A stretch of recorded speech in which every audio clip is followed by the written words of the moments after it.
Hi guys, if you love the Real Housewives of New Jersey, then this video is for you. And if you don't, then you should definitely keep scrolling. We're going to be talking about Teresa and Louis and the wedding and the ex-girlfriends and just a bunch of good old New Jersey gossip for you guys. So go ahead, hit that like button, make sure you follow. I posted some of this tea on my Instagram already, HW Historian. I'm not able to give you guys a lot of the details because we're limited on time when it comes to the videos. That's why I came and started this YouTube channel, so I can give you guys all of the scoop and not have to give you the watered down version of what's going on. Kim D went on Behind the Velvet Rope and she gave us a lot of tea, guys. I mean, we really kind of owe Kim D right now because she came through. If you don't know who Kim D is, go back to your Real Housewives of New Jersey history book and look her up because her name's there, and she runs a boutique, and it was very high end. And in the first like 4 to 5 seasons, she always threw huge parties, and she always had huge fashion shows. And one of her most memorable ones was when the man said that Melissa worked for him and she danced for him. Everyone remembers that, right? When Joey Gorga and the Manzo brothers beat the guy up afterwards. It's all on the episode. You just got to go check it out. Google which season it is. I can't remember, but it's definitely on there. So anyways, that's Kim D. And Kim D still is in New Jersey, and she still gets a lot of the tea. And she happens to be friends with Louis' ex-girlfriend, Vanessa 2.0. And why am I calling her Vanessa 2.0? If you go back to my videos from February, you'll find a video. I got a lot of shit for it, but I was the first to post it, explaining that Louis has 2 ex-girlfriends, both of them being named Vanessa, right? The first Vanessa is a beautiful blonde. She's educated. I don't know her exact credentials, but I know that she's educated and she's in the mental health field, and she advocates for people who are victims of narcissist abuse. She actually ran the state of New York City in a wedding dress. She advocates so hard. That's the first Vanessa. Vanessa 2.0 is the second Vanessa. I included a picture of her in my post. Now she is dating the doctor, David the doctor. Do you know who that is? That's Dolores' ex. Okay, so yeah, that means Dolores' ex, David, is dating Louis' ex, Vanessa 2.0. After I did the whole video, Dolores came out with a spread in like I think it was like OK magazine, maybe. It was like a generic, not a huge, well-known, whatever magazine. But then when she was on Watch What Happens Live, Andy Cohen also asked her about it, and she confirmed it all. So it is true.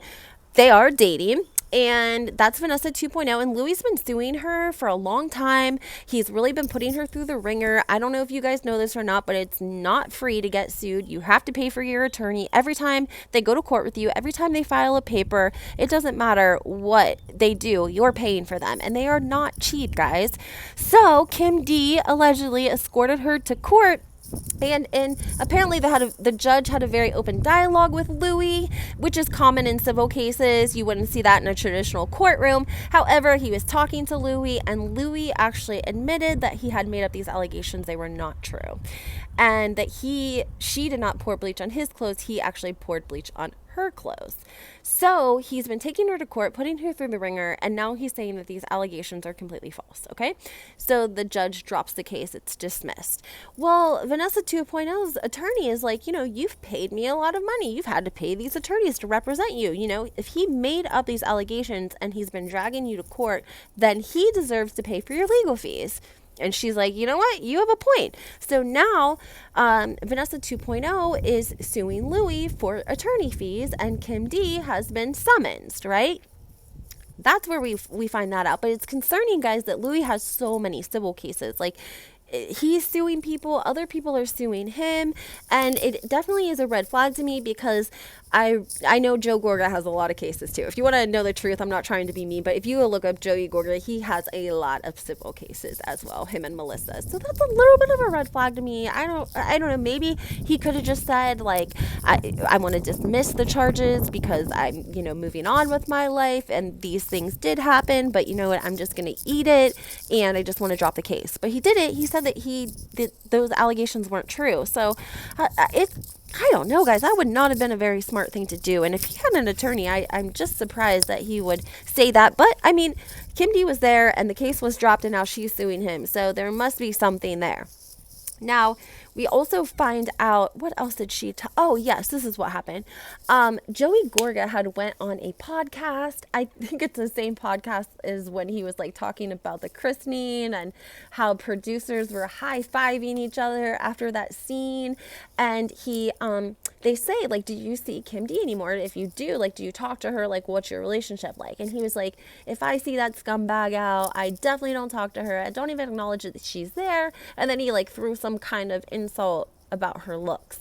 Well, when Kim D's on Behind the Velvet Rope, they ask her, like, are you civil with Joey Gorga? Like, when you see him out, what is the situation? And she was like, oh, yeah, like, we're fine if we see each other out. We'll say hello to each other. Like, we'll be civil, blase, blase.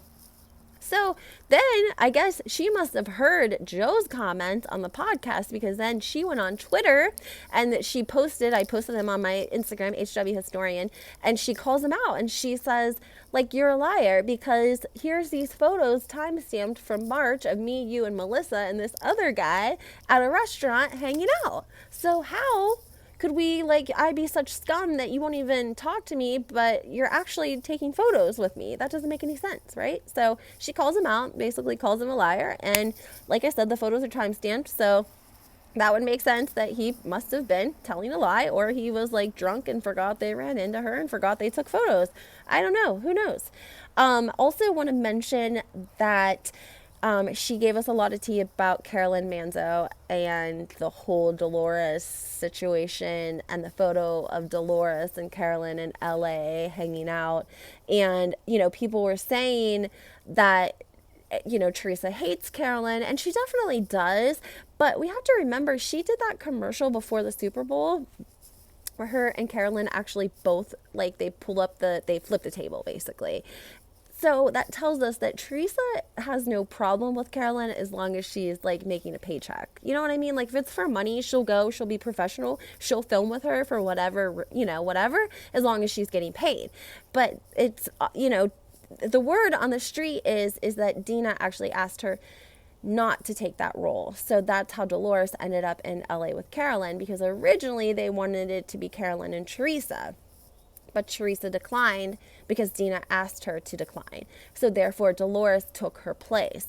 And since Dolores took her place, she didn't feel bad about posting with Carolyn because Teresa had been asked first. So that makes sense to me. That's why I think Dolores probably posted it, because Teresa was asked first. So she doesn't mind if she knows that Dolores is there with Carolyn, because it could have been Teresa, but Teresa said no.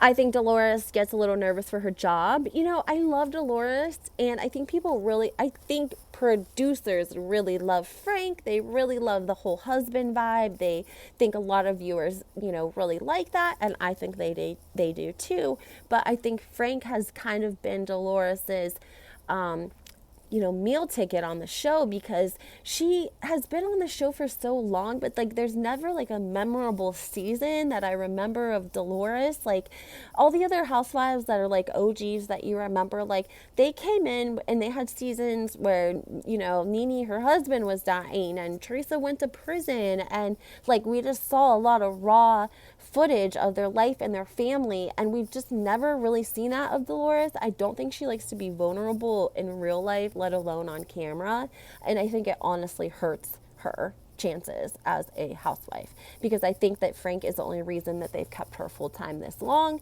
I think that they are scared Frank would say, I'm not going to film if you don't make Dolores full-time.